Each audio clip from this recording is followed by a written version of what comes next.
Hello and welcome to the final episode of Series 1 of the Voiceover Talks Podcast. My name is Scott Tunnix, a voiceover artist from the UK and creator of the Voiceover Talks Podcast series.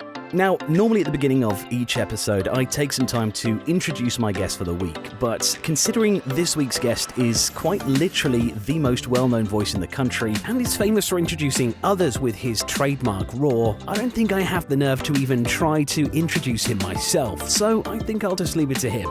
Peter, take it away. Yes, this week on the Voiceover Talks Podcast, it's me, Peter Dickson. Was that okay? Peter, that was absolutely incredible. Thank you so much. That was brilliant. I feel so honoured just to have you on the show here with me today, so thank you so much for taking the time out to come and talk to me. Have you ever had to introduce yourself in your own trademark style before? Yes, I have. Once I did. I don't do it very often, but I sometimes am called upon to act as a stage host at big events. And on one particular event, the host who was booked to come be the in-vision host couldn't make it. And so I was co-opted to not only be the voice of God, but also the live host. And it so happened that I had this little introduction, which I'd done on one of my pen drives. I gave it to the sound guy, and it sort of starts like this. I say, with big dramatic music, "You've heard him on your radio. You've seen him on your telebox. Now it's time to meet him in person. Will you please welcome..." And then there's a big pause there at that point. I go, "Me!" It's really my alter ego, Scott. I'm not really as completely maniacal. Do you know what? I don't imagine that you walk around the house in that voice every day, No. answering the phone like that. And, as I said, you have the most well-known voice on British television. You've voiced over 250 documentaries, over 100 TV shows. You've worked on over 30 AAA games, and you've voiced in excess of 30,000 radio and TV commercials. Just wow. I mean, that alone just blows my mind. And of course, many are voiced in large batches, but if you voiced just one TV or radio advert every single day for a year, it would take you almost 87 years to reach that number. That's just mind-blowing. No wonder I feel knackered. I have done a lot, and for that I'm, of course, very grateful. It's been a great career to have had, and I'm still enjoying it. And I've done more or less everything that you can do in voiceover, even voiced my own memoir, my audiobook, which was the only thing I'd not done up till last year, was record an audiobook. And I'd not done it for various reasons, because it's very long form, it takes a long time. And it's not for the faint-hearted. Not that I'm not faint-hearted, but I just didn't have the time to commit to doing something as long as that. But my own book, which I wrote, I wasn't going to give that to anybody else to read, so I had to do it myself. And that was an interesting experience, Scott. It was very long. I mean, if somebody said to me once, "What's it like to read an audiobook?" And I said, "Well, go into the smallest room in your house, usually the downstairs bog. Sit in there for 5 hours a day for a week, reading out loud to yourself with a single light bulb for company, and you'll know that'll give you a good idea of what it's like to read an audiobook." I think that's probably enough to put almost anyone off of the idea.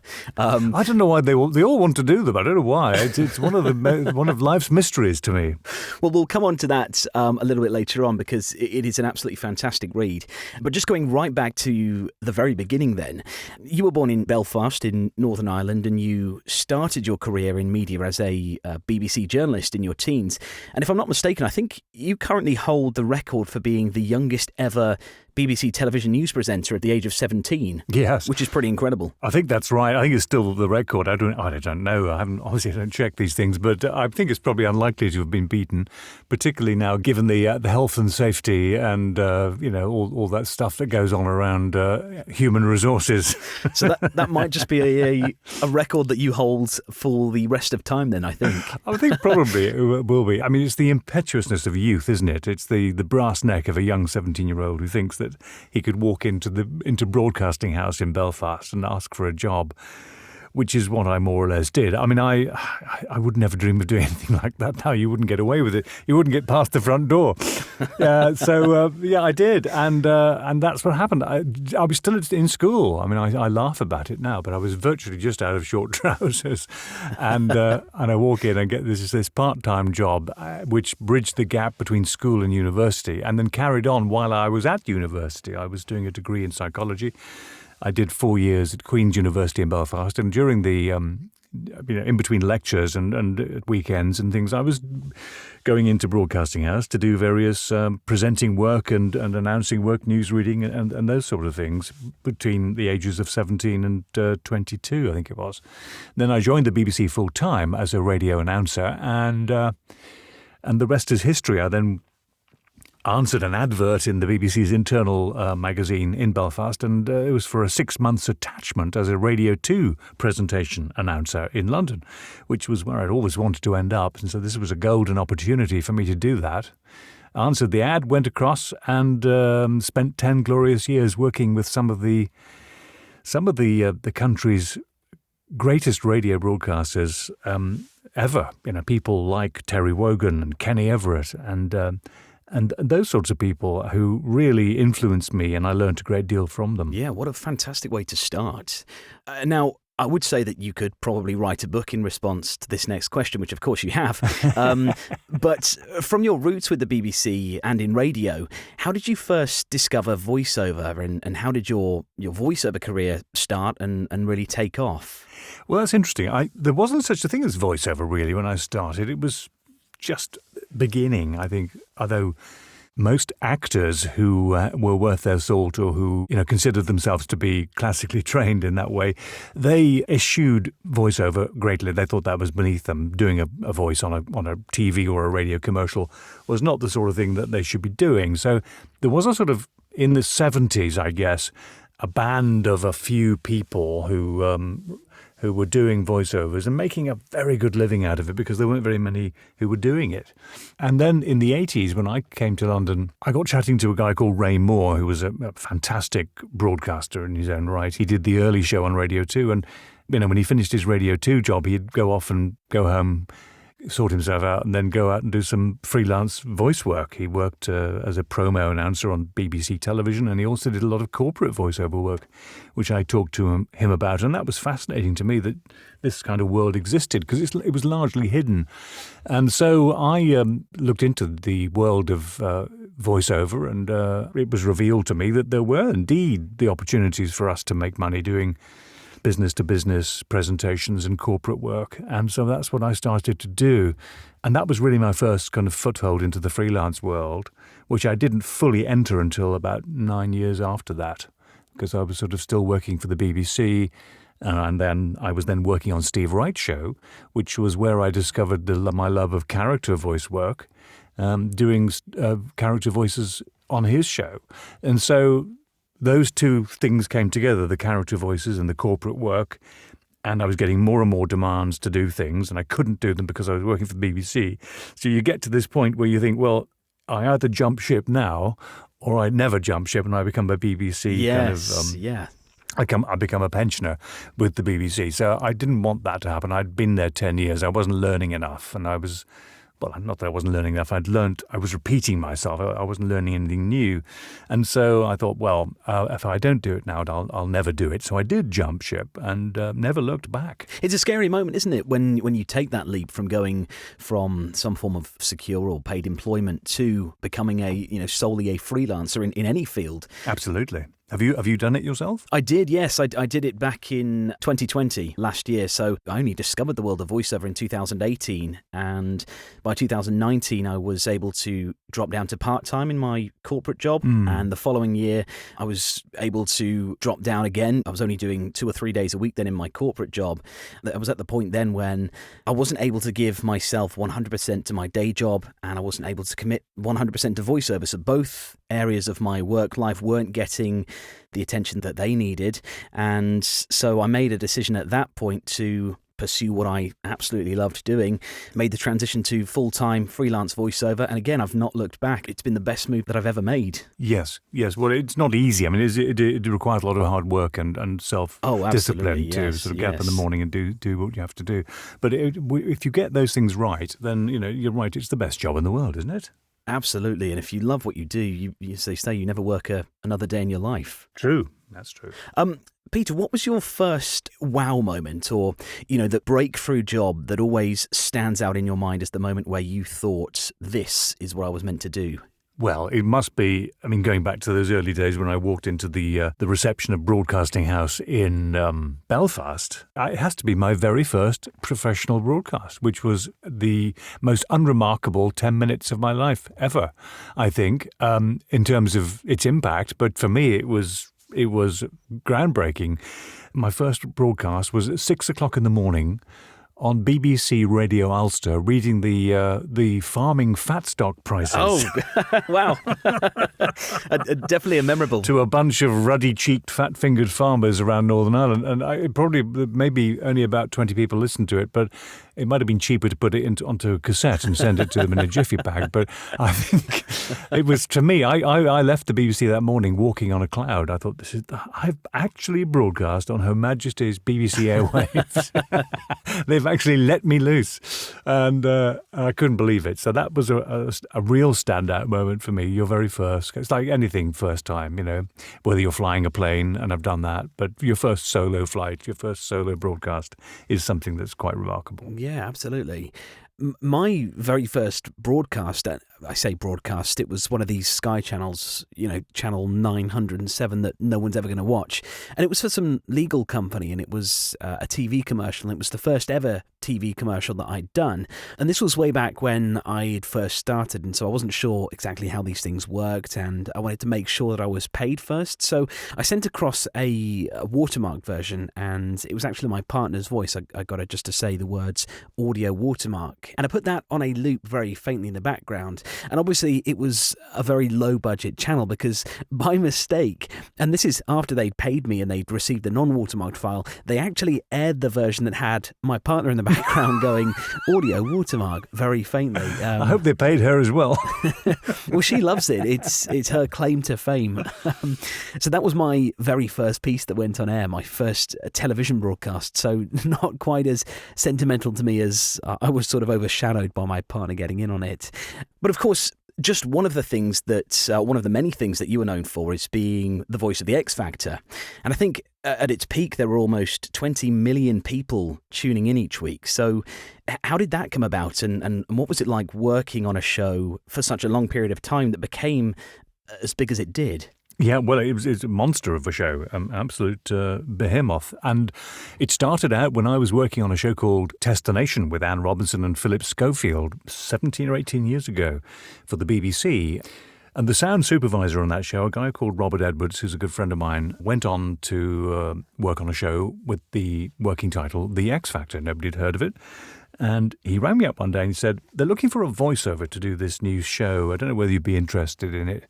It's called The X Factor, and it's one of Simon Cowell's vehicles. I knew Simon from way back before then anyway. And I said, yeah, well, can they send me a copy of the pilot and I'll have a look at it? So this thing arrived in my inbox. I had a look at it. And I knew instantly this was a sort of show I could really add value to. I really wanted to be involved in it. It was a big, brash pantomime of a show. Certainly much different in the early days to the way it ended up because of literally the amount of money they chucked at it. But I knew then that it could be something really big. But though nobody, not even I, knew how big it would get. Yeah. And so I auditioned for it along with a few other people. And within a few days, they'd told me that I'd got the job, which was brilliant. And, it's 16 years it was on air for. Every autumn it came around and its announcement signalled the beginning of the winter season. It became an appointment to view for millions of people, as you rightly say. 20 million people would watch the show, and then it franchised itself all around the world like some kind of benign virus. Yes, it went everywhere, and every single, even the show I did went to many countries, and many English-speaking countries. And then, of course, there were the non-English-speaking countries that adopted the format and then created their own versions of the show.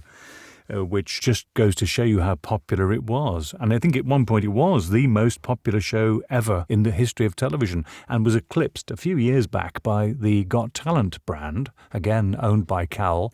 And that became the most popular show ever on television, and I think still holds the title. So, I mean, from my point of view, it was a great shop window. It was a fun show to be involved in. I loved every second of it, and I think it's come off air now. Obviously, I think that was the right decision, and whether it comes back, I don't know. I'll be the last person to know, Scott. Well, that was actually going to be my next question. Do you think the show will make a comeback at some point? I don't know. I really don't know. It may well come back, but it won't be tomorrow. But it may well come back. Who knows? Well, watch this space. As you said earlier, having started out before the term voiceover artist was even really a thing, I imagine most, or if not all of your work prior to the late 2000s was based in external studios. So just discounting the effects of the pandemic for a moment, what sort of percentage of your work these days is based in an external studio versus your home studio? Oh, I'd say 10% external, 90% here in my home studio. Wow. It's literally that's the pandemic, of course. I mean, the larger projects that I'm involved in, the video games, and the larger, more well-funded agency-produced commercials for TV would be done principally in London, in the big audio production studios that I frequent, but and some of the promo work would be done in London, although more of it is now done from remote studios like mine here. So it's changed the landscape considerably. I think that the pandemic has hastened what was going to happen anyway, in that the pandemic forced us apart, and the technology was always there. Well, not always, but in the last 5 years, it's been there to enable us to work remotely. But many people didn't want to work remotely. They didn't quite trust it. And of course, the large production studios have always had a vested interest in not having us work remotely, because they have expensive sound booths and microphones, and they like to charge people to use them. So they've always tried to. I've always noticed that they've always tried to pick holes in my audio quality, or anybody's audio. It doesn't sound quite as good as. Can you just do this? Can you? They're always trying in front of the client as well. They're always trying to argue with you about your studio sound. And I know my sound is as good as theirs. My booth is in many instances it's better. Yeah. And because I work from my own home studio, I know how to create the sound and make it good, and I'm relaxed in here. I work here all the time. So in many ways they get a better result from me working remotely than they would where I was in a studio. Yeah, of course, you've not got that travel time as well. The travel time is gone now, largely, which is, is great. It's the expense and the time, of course, to get somewhere.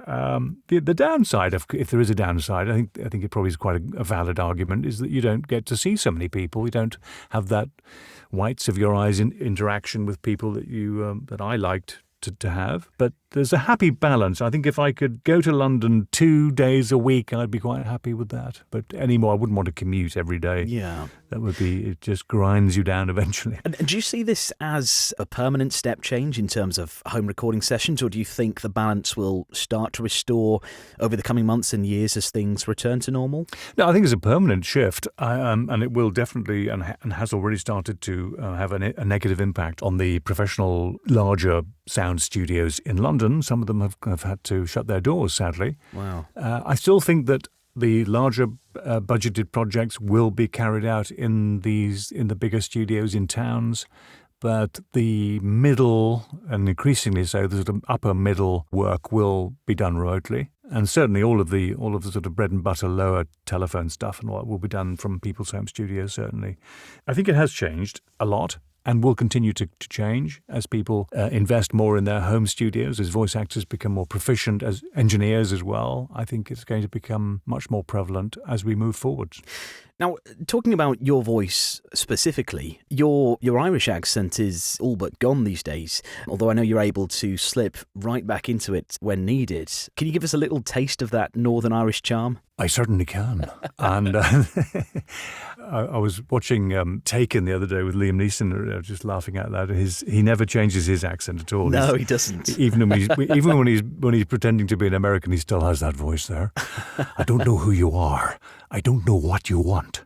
But what I do know is I have a particular set of skills that make me a nightmare for people like you. Peter, that's incredible. I can go back there. And of course, in Northern Ireland, it's a wonderful country because it's got so many accents within that small country. There's only a few counties, but it is actually, there's a diversity of dialect within Northern Ireland, which is remarkable. From east and west of the Bann and North Antrim and down into County Down. It's, they're very specific, rather like Scotland, I guess, and Wales. And to a lot of outsiders, it probably all sounds very similar, but when you know all of these separate dialects and you've lived there for a part of your life, it's very easy to sort of distinguish between them. I mean, where Neeson comes from, he comes from the north of Northern Ireland, so County Antrim, Ballymena direction. And Ballymena, they talk like that there, a very rural accent. And that's where a lot of people come from, went from Ballymena, they went across to America during the famine. And that's why a lot of people in the Appalachian Mountains, they talk like that.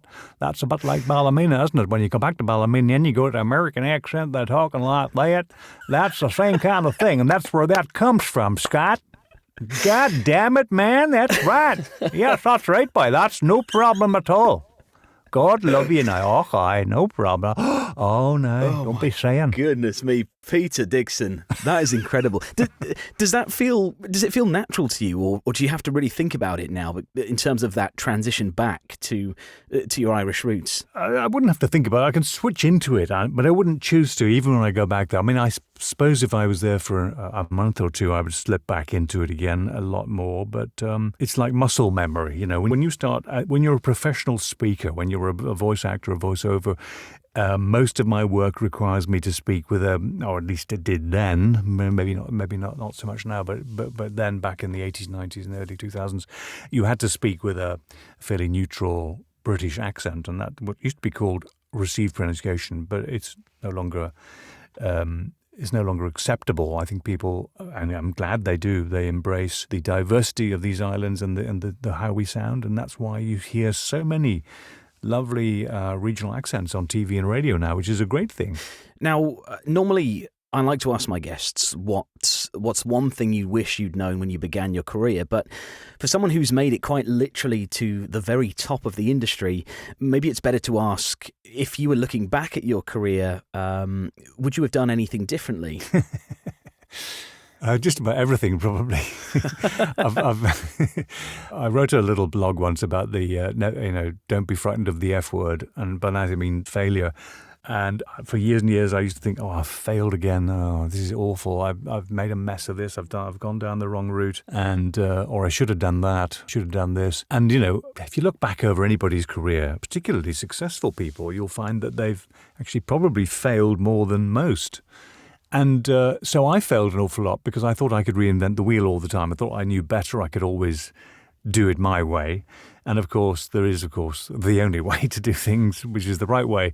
And so all you've got to do, really, if you want to be successful, is just copy other people. And I don't mean copy their style. I mean just copy their modus operandi, the way they work, and ask questions of them. If you've somebody you particularly admire, ask them how to do things. You'll find that most people are quite happy to talk to you about these things, and that's largely the reason why Hugh Edwards and I started Gravy for the Brain, because between us we had 60, 70 years worth of experience in radio, television and film, both in front of the camera and mic and behind it.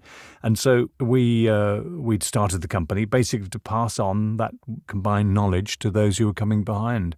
That's been probably one of the most fulfilling and things I'm most proud of the things I've done. So that's why I continue to do it, and that's why he does as well. And it's an incredible resource. And for anyone who doesn't know, it's a complete online voiceover career training platform. And it's one of the things I cannot recommend it enough as a one-stop shop for literally all things voiceover. And I think there's currently an offer running, isn't there, where you can sign up for the reduced rate of £29 a month, or that's right, yeah, $40 US at the moment. Is that right? Yeah, that's right. Yes, you can. So for anyone listening, gravyforthebrain.com. Absolutely. As I've said, you have one of the most well-known voices on British television and radio. And I know in your book, Voiceover Man, you mention a few times that you're not a big fan of the spotlight and, you much prefer to be behind the microphone. But does your face ever get recognised in public? And when people find out who you are, what's the one voice or line that you're always asked to say? Yeah, as you rightly say, I mean, I do touch on this in the book. You know, one of the attractions of being a voice actor is that you are not visually known.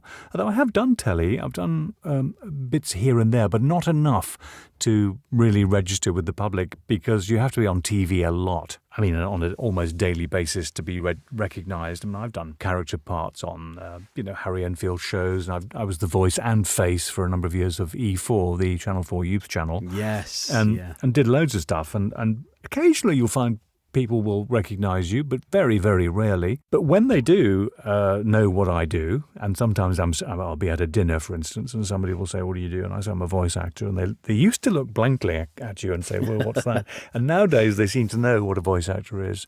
So I tell them what I do, and they say, "Well, would you have done anything that I may have known?" And I said, "Well, have you got about 2 weeks I can show you my IMDb profile?" And so I just tell them a few of the highlights. And as soon as I get to the XFactor, their eyes light up and they say, "Oh my God, is that you?" And I said, "Yes, I'm sorry about that." And then the next thing they want me to do is to shout their name in their ear, which I'm very happy to do for a fee. No, I'm only joking. I always say that though. Yeah, I always say that. And I always shout their name in their ear, and I turn around and face them and I say, "That'll be £10." And they look at me as if I'm serious. So I do that, and there are lots of names that I love saying. I mean, every year on the X Factor, I used to relish the email coming in telling me who the 12 finalists were. I'd scan the list for the most interesting names, usually the ones with the most unpronounceable surnames or the ones with the most syllables. And there's always one people always want me to say, and it's Rachel Adedeji. And I say that a lot, even in my vocal warm-up. I read a story that you actually gave, I think it was Joe McElderry, the wrong name, or you sort of changed his name. I did, yes, I did. Inadvertently. I did, and I got his name in the usual way. They don't tell me, and I never meet the people, but they send me the names, and I record them, and I send them back. And I looked at Joe's name, Joe McElderry, and I read it as Joe McElderry. And it went on air. He sang his songs, the whole series. He went through to the final. I met him and his family in the after-show party. And his father came up to me and he said, "Are you the voice of the X Factor?" I said, "Yes, I am. Very nice to meet you." And he said, "Well, I just want to tell you, you've changed my family's name." I said, "What do you mean?" He said, "Our name's McElderry, and you've called us McElderry." And I said, "Well, why didn't Joe say something?" He said, "Well, he didn't like to. He didn't feel it was his place." So now he's known as Joe McElderry. Bless him. Yeah, he's actually all right about it now. It's amazing that that's stuck as well, and he's sort of just gone with that and taken it with him. Amazing.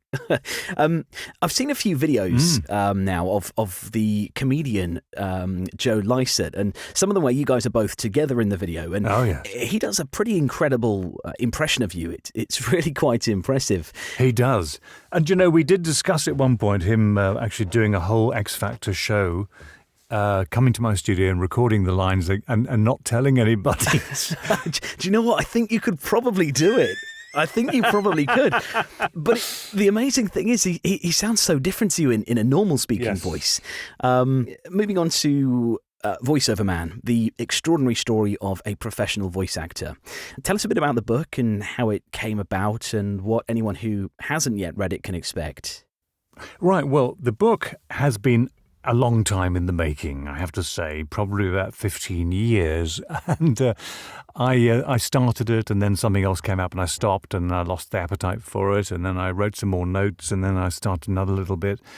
And this went on, as I say, for about 12, 15 years. And the reason I started writing it was because many of my friends and colleagues had said, over dinner parties and drinks and things, I'd regale them with stories of the shows I've worked on and the many famous people I've worked alongside. And so they said, "Oh, you've got to write a book about it. You've got to get this down in a book." And I did agree with them. I said, "I have to do a book," but I just couldn't find the time or the inclination to finish it.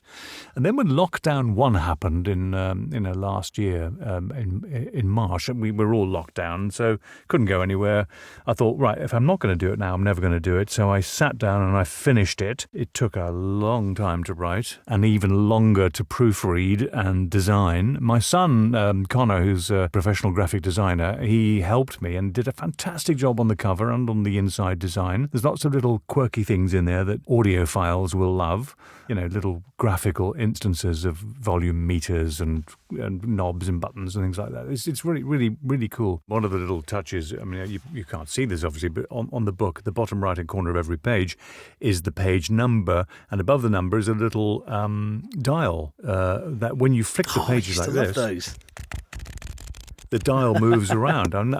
Unless you know it's there, you will never find that. Yeah, well, now you know. There's a little touch like that you might discover one day and think, ooh, somebody's done something there that we didn't even know about. So there's lots of things like that in the book. And of course, your story and your journey to the top of the voiceover world is incredible. But for me, the book also gave me an amazing insight into the history of British broadcasting and how it's evolved over the last 40 to 50 years. It really is quite incredible. Yeah, I mean, I'm so fortunate to have played a part in that, a small part, very small part, but I was at the centre of British broadcasting at the BBC for what I still consider to be one of the last few years of its golden era before the wrecking ball came in and it all became very corporate. But I was there. It still had remnants of the old civil service about it, and chaps who ran departments were ex-Navy types who smoked pipes in war blazers and disappeared off to the golf course after lunch and never came back.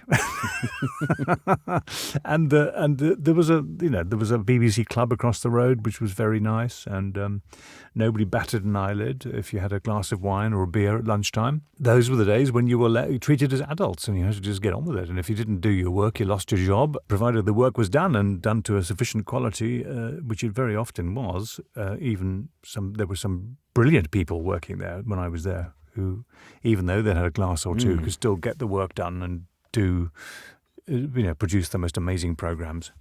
So it was a fun time, very, very fun. That's Voiceover Man, the extraordinary story of a professional voice actor, and that's available via Audible.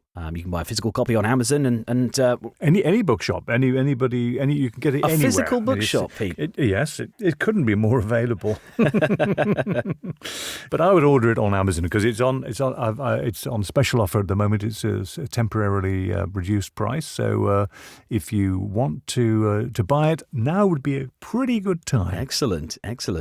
And I will put any links in the show notes, which will be available at voiceovertalks.com. Moving on to my next question, Pete. Do you have any really embarrassing moments in your voiceover career? I know your book is filled with some... It's full of embarrassing moments. Absolutely. But is there a single standout embarrassing moment for you? Yes, I think there were several. I'm trying to think of one that would be broadcastable. We're not even on the air, so it's fine.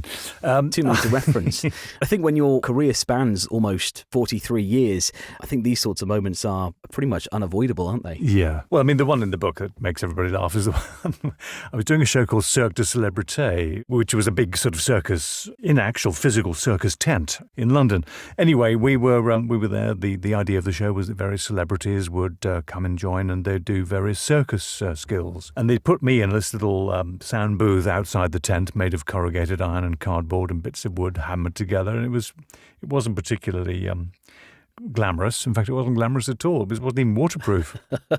One particular show, just before we went on air, the wonderful director said to me, "We've got a few changes here," so he kept me back, and I normally would go, before the show starts, go to the loo. I didn't have the opportunity to do that this time, and I just consumed a tin of Coke, so I was now feeling a little bit under pressure, shall we say. The show started, and I couldn't contain myself any longer. So I suddenly thought I had this cracking idea. I would actually use the Coke tin as a receptacle, which I managed to do with some difficulty. But it was pretty much a stroke of genius on my part. That was great, and it solved the problem. So until until the ad break, when I thought, I'm going to have to dispose of this. So I took the Coke tin out of my little sound booth, trudged through the mud, hopped over the guide ropes of the tent, and out of one of the flaps popped the host of the show. And she said to me, "Oh, God, it's so hot in there." I said, "Is it?" And she said, "Here, give us a swig of your Coke." I shall spare her blushes by not naming her, but she is named in the book.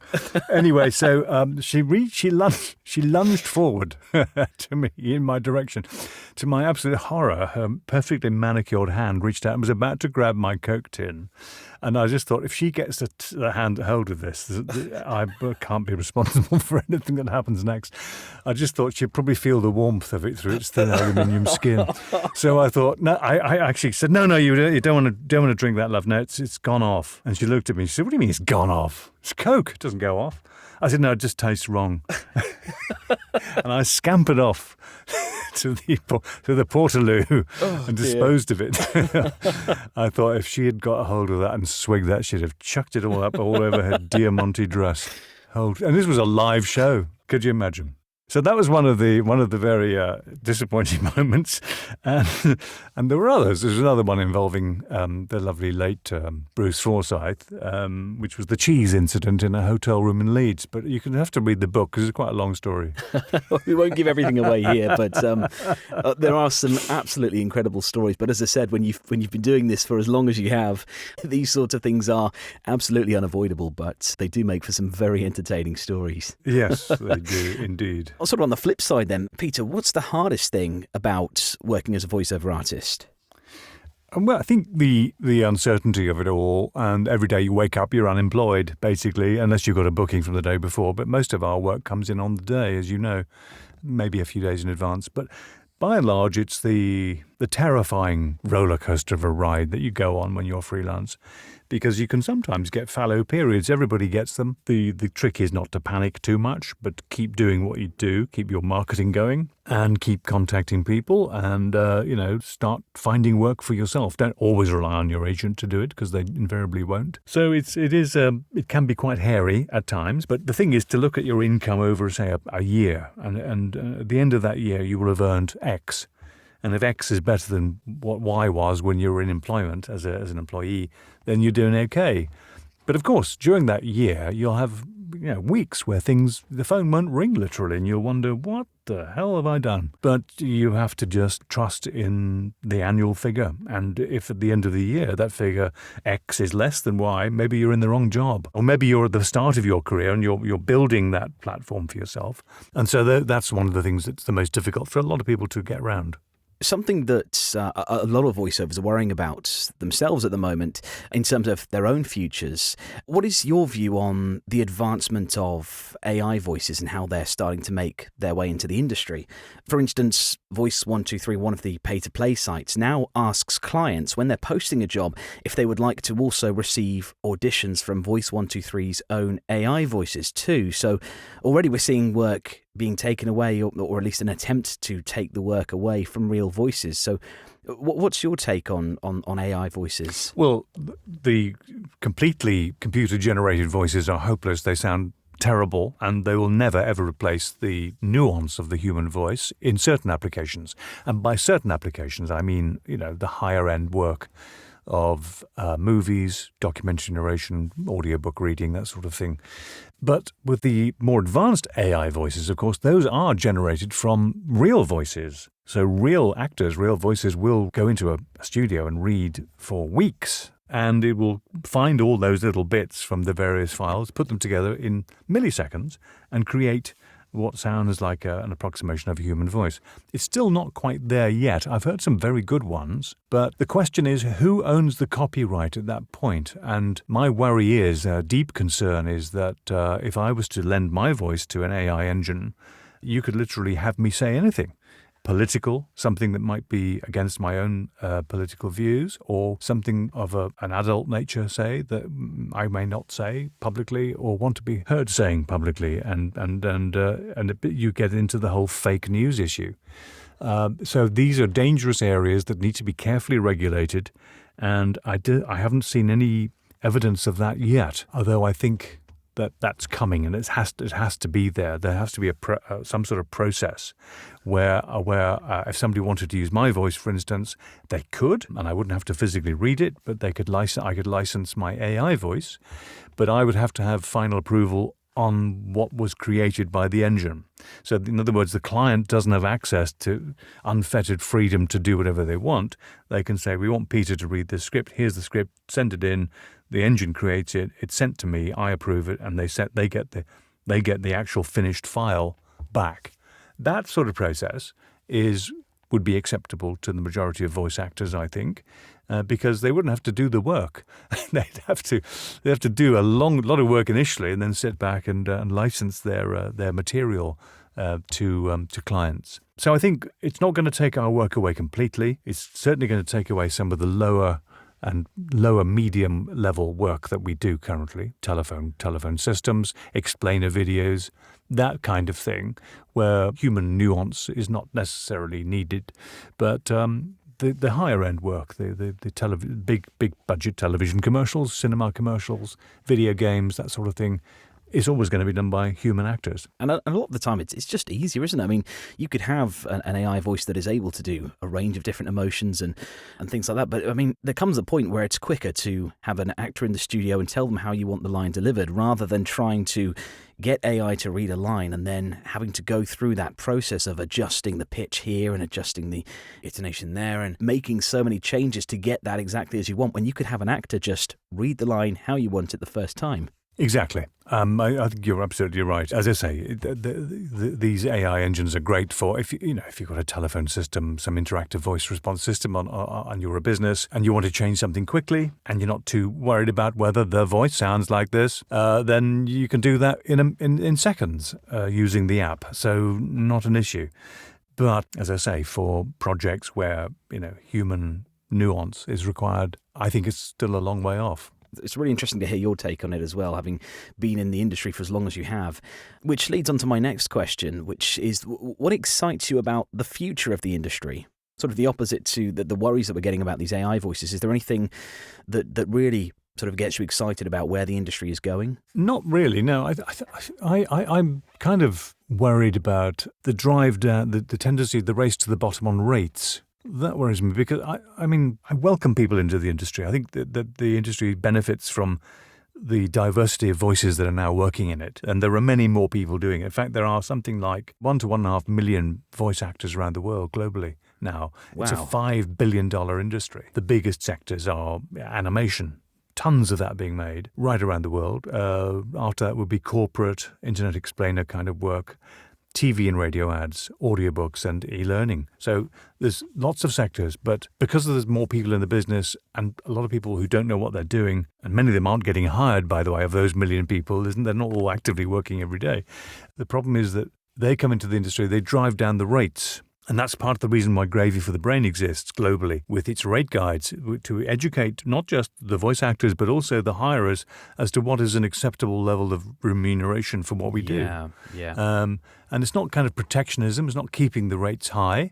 I think the rates are fair because, after all, we have to be available. We haven't got second jobs. We have to sit here with and maintain and power up studios and buy expensive computers to work and microphones and what have you. And we have to be available. So we have to be remunerated. And people say, what, you get £200 for an hour's work or half an hour's work? Yes, but that may be the only half-hour work that you do that day or week, So you have to be aware that some of us do very well. Some of us are very, very, very busy and do extremely well, but those are in the minority. The majority of those 1.5 million people around the world are probably earning very little. So the race to the bottom, driving down rates is an issue that concerns me. I think we've got to educate clients, and it's something that Voice 123, for instance, were very keen to do, to incorporate our rate guide into their system, so hirers know exactly what to expect now. And it's always a fantastic resource to be able to point clients to when clients come in and either offer you a low rate or ask you about what rates they should pay, because there are a lot of new clients in other areas that are producing content that requires voices, and so having that as a reference point is a really useful resource to have, is the Gravy for the Brain rate card. Yes, exactly. It gives you kind of some sort of, legitimacy. Yes, absolutely. Peter, what advice do you have for anyone who may be interested in or who has dabbled in voiceover in the past but is really looking to take their next step into voiceover? Don't. It's not, and I'm being flippant but serious at the same time. It's not something for dabbling in. You have to, of course, you can join. I would say join Gravy for the Brain. That is, as you mentioned at the very beginning, a great resource. And even though I run it with Hugh and it's and our team of people, we've got a lot of people now working with us. It is a great resource, and if you want to learn about voiceover for very little money, you can join us for a month or for as long as you like. There's no kind of minimum term. You will learn, and you'll be able to ask questions and join the forums and find out as much as you can before you make the leap. And of course, you can make a leap part-time while you carry on your day job. And I always say to people, never give up your day job until at least you've done a year of this, where you're confident that you're earning enough money to support yourself and your family. But it's not a get-rich-quick scheme. And this is what people think it is. They think, oh, it's easy money. Yes. Yeah. I can read, I can speak, everybody can do that, so I can do this in front of a microphone and earn squillions. Of course, it's not the way it is. And it's if you're looking for an easy way to earn money, then don't look at voiceover. It's not an easy way at all. It's one of the most difficult things you could ever do. So don't jump into it thinking it's going to be an answer to your prayers. It's not like having a cash machine. It's not. It can be very nice when you start earning from it. But by God, it's not an easy thing to do. So my advice is, ask plenty of questions, join Gravy for the Brain, get some training, go and speak to some, get some tutoring or mentoring with in real live situations, and practice. You don't have to spend a lot of money initially on equipment. You can, if anybody's got a computer, that'll do. You can download Audacity. That's a piece of free recording software you can record yourself on. You can even do it initially through the microphone that's built into your laptop. Not that you'd ever be hired to provide sound through your laptop, but just to give you an idea of how you sound. That's a great way to start. And then when you get more confident, you can buy a USB microphone maybe to dip your toe a little further into the pool. And then when you start earning some money, you can maybe spend your first paycheck on a nice microphone and an interface. And then you're in a position to start recording, and then you have to look at your recording environment. I always sort of say you need to have a space in your house where you can have peace and quiet, and also attenuation on your walls so that you can, sound like you're in a professional studio, even though you may be in your closet surrounded by T-shirts and trousers. That's some amazing advice there from the king of voiceover himself. So thank you for that, Peter. And in addition to everything that Gravy for the Brain has to offer, you also do one-on-one coaching sessions too. I've had the pleasure of coaching directly with you, and I cannot state just how useful those one-to-one sessions are. I mean, you gave me exactly what I wanted or what I needed in terms of just brutally honest feedback. You really gave it to me straight, which is absolutely essential if you want to learn and progress. How can people listening get in touch with you if this is something that they are interested in doing with you? Well, it's only something that I offer through the platform. So, I don't do this outside of that. Otherwise, I'd be doing it all the time. If you are interested in becoming a voiceover or getting some one-to-one, certainly join Gravy for the Brain. It's 29 quid with the offer up front. And from there, you can access the experts on the forums, and if you want a one-to-one session with any of them, including myself, you can do that and book it on the website itself. Fantastic. And as I mentioned earlier, I'll put all of the information and links in the show notes, which will be available at voiceovertalks.com. And just finally then, the last question that I like to ask all my guests is about goals that they set themselves for the coming year, voiceover goals. But for a man who has quite literally done it all, what's next for you? Do you have any goals that you can share with us? I don't, and I never have had, actually, oddly enough. I never had a plan.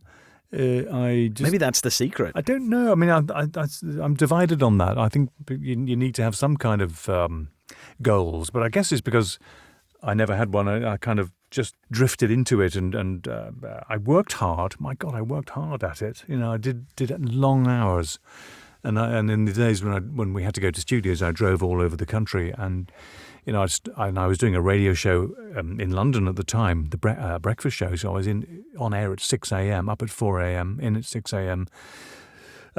Came off air at 10, and then I drive from London to Newcastle and do do some radio commercials, and then drive back to London and go to bed and get up again at 4 a.m. I mean, that was very hard work, very, very, very long hours. So I put myself out and about a lot.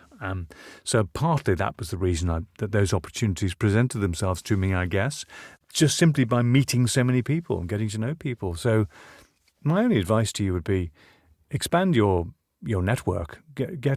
Let people, as many people as you know what you do for a living, and just, keep reaching out to people and trying to help them. So what can I do for you, not what can you do for me? So I think that's the way I've approached it. I never had a plan.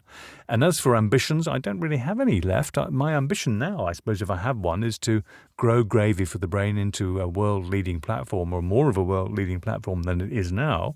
And that would be my legacy. That would be great. I've done the book. That was another one I've ticked off the list. So I think probably that's it. I mean, I've done more or less all there is to do. I don't think there's anything left that I haven't done. I might go and do something completely different. Who knows?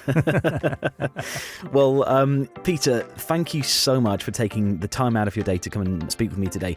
It's been absolutely incredible, and no doubt has provided so much value to the listeners and a real insight into the single most well-known voiceover artist in the country. So, Peter, thank you so much. Well, thank you very much, Scott. It's been great fun, and hasn't time flown by? Look at this. We've been here an hour. I know, it does. I know, and I'm so grateful for the hour that you've given me, Peter, so thank you very much. You're very welcome. Thank you.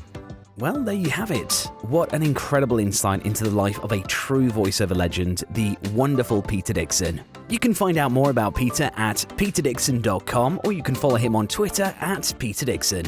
And that's it for Series 1 of the Voiceover Talks podcast. Thank you so much for listening, and if you are listening for the first time today, be sure to check out all of the previous episodes available at voiceovertalks.com or wherever you listen to podcasts. And if you'd like to stay up to date with information on Series 2 or even get involved with the series, you can join the Voiceover Talks Facebook group, or you can contact me directly via scott@tunnixvo.com. And I'll see you soon.